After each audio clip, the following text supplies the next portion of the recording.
네, 안녕하세요. 벨쌤입니다. 저희가 며칠 전에 이제 2025년 부동산 시장 전망을 알려드렸는데요. 오늘은 2025년 경제금융시장 전망을 하나은행, 하나금융연구소 보고서를 통해서 같이 알아보도록 하는 시간을 갖도록 할게요. 저희가 이제 부동산 투자를 하면서 느낀 게 많죠. 2021년부터 지금 부동산이 정말 안 좋아졌는데 1년 동안 금리 인상이 역사상 최대로 많이 올랐죠. 네, 그러다 보니까 속수무책으로 다 맞았는데 이거를 저희가 느껴보니까 그 선행 지표는 역시나 대내외적인 경제 분위기구나라는 거를 알 수가 있었어요. 그래서 저희가 이제는 폭탄을 맞지 않고 미리미리 경제 분위기와 상황을 보면서 그 시장에 참여해서 부동산 투자를 하면서 리스크를 다 없애고 앞으로는 좀 안정적으로 부자가 되는 길을 가기 위해서는 지혜롭게 경제 금융시장에 대해서도 알면은 좋겠습니다. 그래서 첫 번째로 이제 불확실성의 나침판이 되어줄 새로운 방향, 이 경제 방향입니다. 보시면요, 이제 세계 경제와 국내 경제 그리고 금융시장 여건에 대해서 나눠서 나와 있는데요. 일단 첫 번째로 세계 경제는 인플레 압력 둔화에 의해서 물가가 많이 상승하다가 금리 인상이 엄청나게 빨리 단행이 되었죠. 그러다 보니까 물가 상승이 전 세계적으로 많이 잡혔다 보니까 앞으로 올해와 비슷한 성장 흐름을 이어갈 것으로 예상을 하고 있고요. 그 다음 중요한 게 국내 경제죠. 수출 증가세 유지 속에 민간 소비와 설비 투자가 개선되면서 완만한 성장세가 지속될 전망이라고 나와 있는데 제 생각에는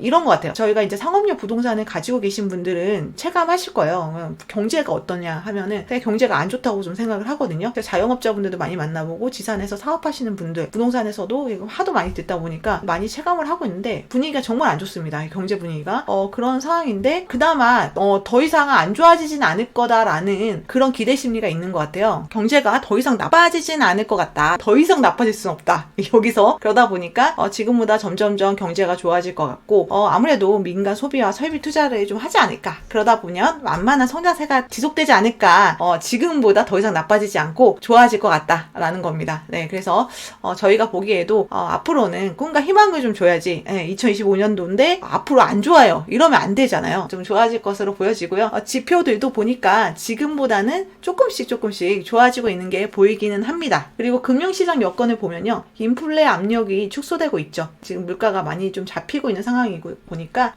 통화 정책이 완화로 돌아서고 지속적으로 개선될 전망이다 해가지고 금융시장도 개선되고 있죠. 어떻게 개선되냐면 나라에서 강제로 이제 대출을 못 받게 하면서 지금 계속 개선되고 있습니다. 이게 참 부작용이 좀 많은 것 같은데 좀 지켜보시면 좋을 것 같고요. 그러다 보니까 2025년 실물 경기 전망을 좀 보시면요. 설비 투자, 민간 소비, 통관 수출, 통관 수입, 소비자 물가 다 좋아지지 않을까 이렇게 예상을 하고 있습니다. 그래서 표를 잠깐만 좀 보시면요. GDP 하는 거는 이제 저희가 우리나라 동안 가계, 기업, 정부의 모든 경제 주체가 생산한 모든 재화 및 서비스 부가가치를 이제 모두 합한 거죠. 네, 그러다 보니까 지금 2024년도보다는 이제 GDP를 좀 낮게 잡았어요. 그래서 10%로 되지 않을까. 그 대신에 이제 경상수지 같은 무역 쪽이죠. 이런 쪽은 지금보다는 좋아질 것으로 좀 보여지고 있고요. 소비자 물가는 아무래도 지금보다 인플레가 좀 잡히다 보니까 좀 낮아지겠다. 네, 그래서 개선이 될 것이다. 경제가. 네, 이렇게 좀 보고 있는 거고요. 그다음에 이제 국고 3년 금리 3.12%였는데 2025년에는 2.57로 좀 낮아지지 않을까 이렇게 예상을 하고 있습니다. 그리고 원달러 환율도 1346원이었는데 이것도 좀 내려서 1295원인데 희망적이죠. 지금 연도보다는 내년이 경제가 전체적으로 다 좋아지지 않을까 이렇게 예상을 하고 있습니다. 그래서 글로벌하게 저희가 대외적인 경제를 꼭 봐야 돼요. 저희 나라에 진짜 중요합니다.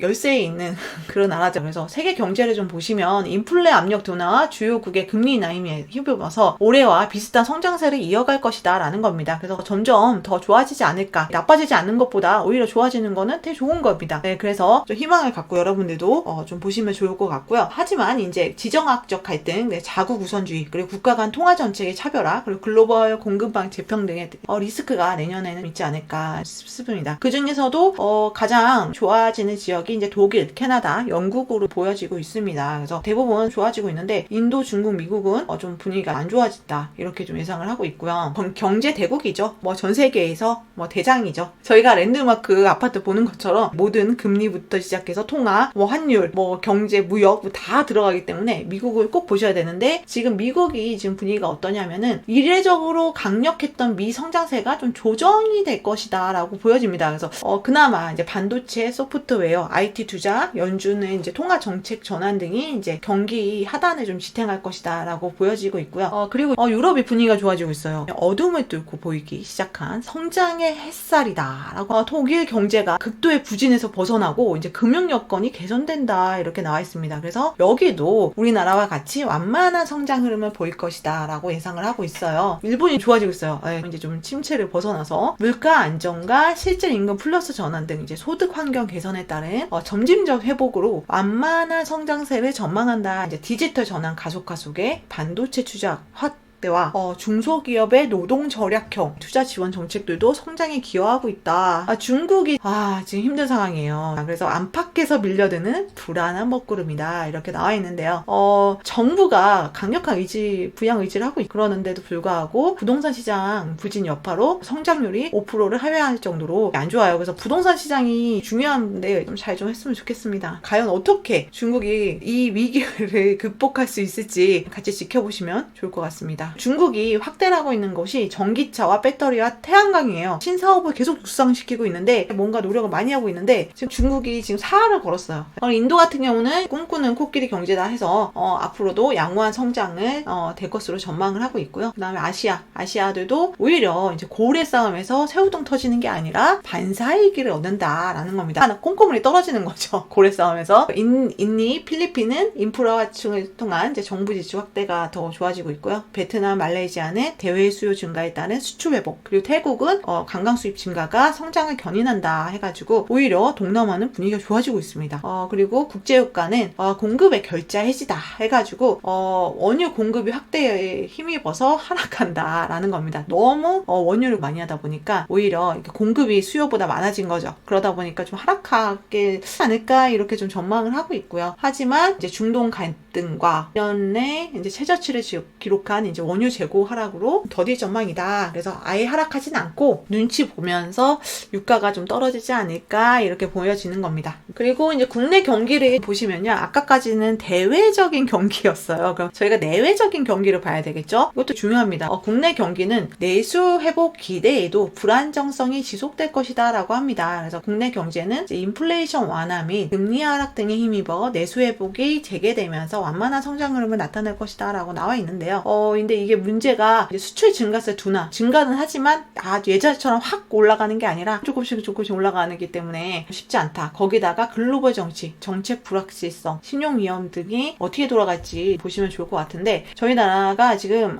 이렇게 보시면 내수에 좀 더 상장을 하지 않을까 이렇게 보여지는데, 저는 내수라고 하면은 거의 수출에 의존하는 나라가 우리나라인데, 내수라고 하면 좀 부동산이라고 생각을 했거든요. 근데 부동산 분위기가 안 좋은데 과연 내수가 좋아질 수 있을까 생각을 합니다. 그래서 우리나라에서 독자적으로 경제를 자주유지할 수 있는 게 하나가 부동산이거든요. 그리고 민간 소비 부분은 구매력 개선 속에 완만한 회복세가 될 것이다. 과연 민간 소비가 올라갈까요? 지금 높은 가계부채 수준과 고령 이자가 생각보다 안 떨어지고 있기 때문에 이자 낼 돈도 없죠. 그러다 보니까 다른 거에서 아껴야 되겠죠. 그래서 이제 소비가 쉽지가 않다라고 좀 생각이 됩니다. 설비 투자 부분은요, 부진에서 벗어나면서 회복세가 확대된다. 그래서 설비 투자를 해야지 결국은 지산도 공실이 없어지고 매매도 잘 되고 거래도 잘 되는데, 설비 투자가 부진에서 벗어나면서 회복세가 확대된다 이렇게 나와 있어요. 그리고 건설 투자 부분은 안 좋겠죠. 지금 부동산 분위기가 안 좋다 보니까 건축 착공 및 인허가 감소의 영향을 본격화한다 하다 보니까